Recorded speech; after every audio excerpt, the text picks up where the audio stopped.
पिछले हफ्ते जब अमेरिका ने ब्राजील के लोगों को वापस उनके देश डिपोर्ट किया था, तब उन्होंने भी बिल्कुल ऐसे ही आरोप लगाए थे। ब्राजील के लोगों का कहना था कि उनके साथ विमान में मारपीट हुई, उनके साथ जानवरों जैसा सलूक हुआ, उन्हें खाना नहीं दिया गया, भूखा प्यासा रखा गया, और जब विमान रिफ्यूलिंग के लिए रुका भी, तब भी उनकी हथकड़ियों को उस समय खोला नहीं गया। इन तस्वीरों में आप ये भी देख पाएंगे कि कई घंटे हथकड़ी और बेड़ियां पहनने के कारण इन लोगों के हाथ और पैर दोनों सूज गए थे। और सबसे बड़ी बात यह है कि इन लोगों को अमेरिका के सुरक्षा अधिकारियों ने विमान में टॉयलेट जाने की भी इजाजत नहीं दी, ऐसा इनका आरोप है।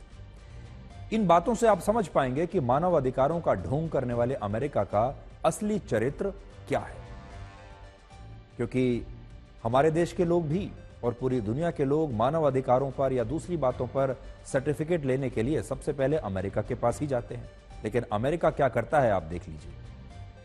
अब इस सवाल पर आते हैं कि अमेरिका ने अवैध प्रवासियों को भारत भेजने के लिए अपनी वायुसेना के जिस C-17 ग्लोब मास्टर एयरक्राफ्ट का प्रयोग किया, यह उसने क्यों किया? क्यों उसने अपना एक मिलिट्री एयरक्राफ्ट भेजा?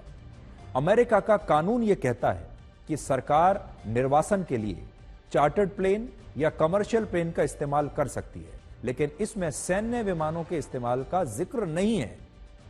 उनके कानून में यह नहीं लिखा है कि वो मिलिट्री एयरक्राफ्ट से छोड़कर आएंगे ऐसे लोगों को।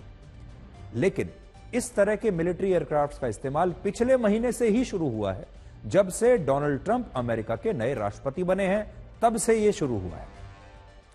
राष्ट्रपति ट्रंप ने आते ही अपने एक एग्जीक्यूटिव ऑर्डर पर हस्ताक्षर करके अवैध प्रवासियों को निर्वासित करने की जिम्मेदारी अब अमेरिका की सेना को सौंप दी है।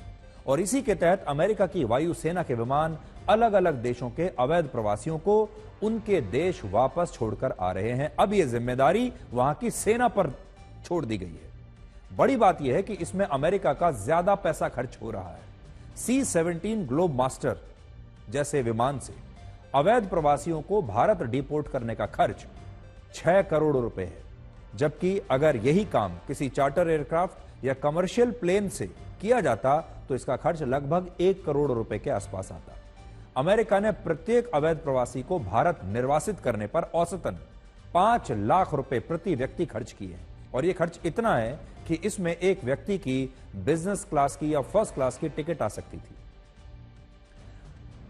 अमेरिका अपनी इस निर्वासन की प्रक्रिया पर इतना पैसा खर्च करके मिलिट्री एयरक्राफ्ट्स का इस्तेमाल इसलिए कर रहा है क्योंकि वो पूरी दुनिया को यह संदेश देना चाहता है कि अगर किसी देश के लोग वहां गैर कानूनी तरीके से आएंगे तो अमेरिका की सेना उस देश में अपना सैन्य विमान भेजकर इन लोगों को वापस वहां छोड़कर आएगी। सेना के विमान को किसी दूसरे देश की भूमि पर उतारना एक बहुत बड़ा संदेश होता है, और अमेरिका इस समय बिल्कुल यही कर रहा है, जिस पर कई देशों ने विरोध जताया है और इसे अपनी संप्रभुता के खिलाफ उन्होंने माना है। क्योंकि किसी देश का मिलिट्री एयरक्राफ्ट, उनके वायुसेना का अगर कोई विमान किसी दूसरे देश में जाकर लैंड करता है तो यह वहां की संप्रभुता को भी एक चुनौती है।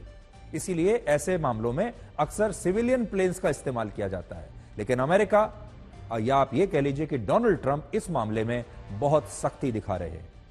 यहां यह बात भी बड़ी महत्वपूर्ण है कि अमेरिका ने सिर्फ भारत के लोगों को ही अपने सैन्य विमान से इस तरह नहीं भेजा है, बल्कि वो मैक्सिको, ब्राजील, पेरू और ग्वाटेमाला के अवैध प्रवासियों को भी ऐसे ही मिलिट्री एयरक्राफ्ट में बैठाकर उनके देश छोड़कर आया है।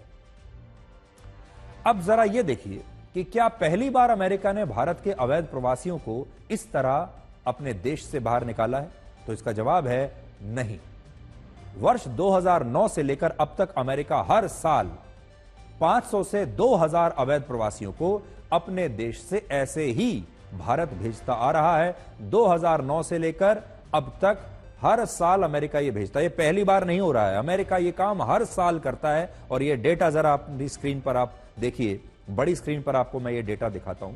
इस डेटा को देखेंगे तो आपको समझ में आएगा कि 2009 से लेकर और 2025 तक अमेरिका ने हर साल कितने भारत के लोगों को वापस भेजा है। और आप देखेंगे इसमें पीक समय जो आपको दिखाई दे रहा है, 2019 में तो लगभग 2000 लोगों को अमेरिका ने वापस ऐसे ही भारत भेजा था। और आज संसद में भारत के विदेश मंत्री एस जयशंकर ने भी यही बात कही है। उन्होंने कहा कि अमेरिका से भेजे गए भारतीयों के साथ किसी तरह का कोई दुर्व्यवहार नहीं हुआ है और इन लोगों को यात्रा के दौरान टॉयलेट ब्रेक भी दिया गया था। इनकी बाकी चीजों का भी ध्यान रखा गया, किसी की तबीयत खराब हो जाए उसके लिए उन्हें उसके लिए मेडिकल असिस्टेंस भी दिया गया। यानी भारत सरकार को इसमें कोई परेशानी दिखाई नहीं दे रही है। Deportations by the US are organized and executed by the Immigration and Customs Enforcement ICE authorities. The standard operating procedure for deportation by aircraft used by ICE, that is effective from 2012.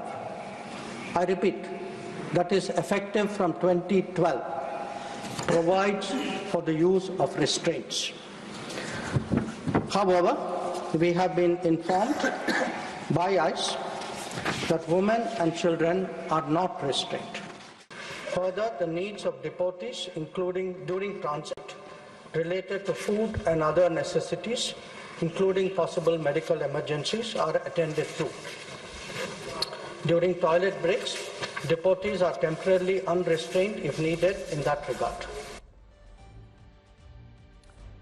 आज संसद भवन के परिसर में विपक्ष के सांसदों ने खुद हथकड़ियां पहनकर सरकार के खिलाफ प्रदर्शन किया और कहा कि सरकार की वजह से अमेरिका ने भारत का अपमान किया है।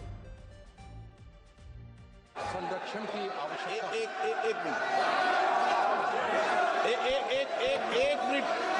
मिनट। बहुत बातें की गई कि मोदी जी, ट्रंप जी बहुत अच्छे मित्र हैं और मोदी जी ने ऐसे क्यों होने दिया? क्या हम अपना जहाज नहीं भेज सकते थे उनको लेने के लिए? इस तरह से क्या इंसानों के साथ बर्ताव किया जाता है कि उनको हथकड़ियां पहना के, बेड़ियां पहना के भेजा यहाँ पे? जो सपना दिखा रहे थे भारत देश को विश्व गुरु बनाने के, वो आज मौन क्यों हैं? और सरकार से कुछ सवाल हैं। सवाल सिर्फ ये नहीं कि अमेरिका से हालात के मारे भारतीयों को दासों की तरह बेड़ियों में जकड़कर अमानवीय परिस्थितियों में भारत भेजा गया। सोचिए आप, क्या सपना दिखाया रहा कि भारत विश्व गुरु बनने जा रहा है, और जो विश्व गुरु बना रहे थे वो आज सब मौन हैं। हमारा विदेश मंत्रालय क्या कर रहा था और क्या कर रहा है आज? सवाल ये कि महिलाओं और बच्चों को जो अपमानजनक परिस्थितियों में बचाने के लिए सरकार के पास क्या कामकाज है? तो एक तरफ तो वो जो हम अपनी अर्थव्यवस्था को कह रहे हैं कि हम दुनिया में यहां पहुंचे जा रहे हैं, वही ये अमानवीय व्यवहार हमारे भारत के नागरिकों के साथ हो रहा है। वो कौन सी परिस्थितियां थी जब भारत से छोड़ करके जाना पड़ा इन लोगों को? और ट्रंप का बाय बाय का रिलेशन है, सारे मोदी जी खुद बोलते हैं, और 56 इंच का चेस्ट का अपना जीना टांग के चलते थे मोदी जी।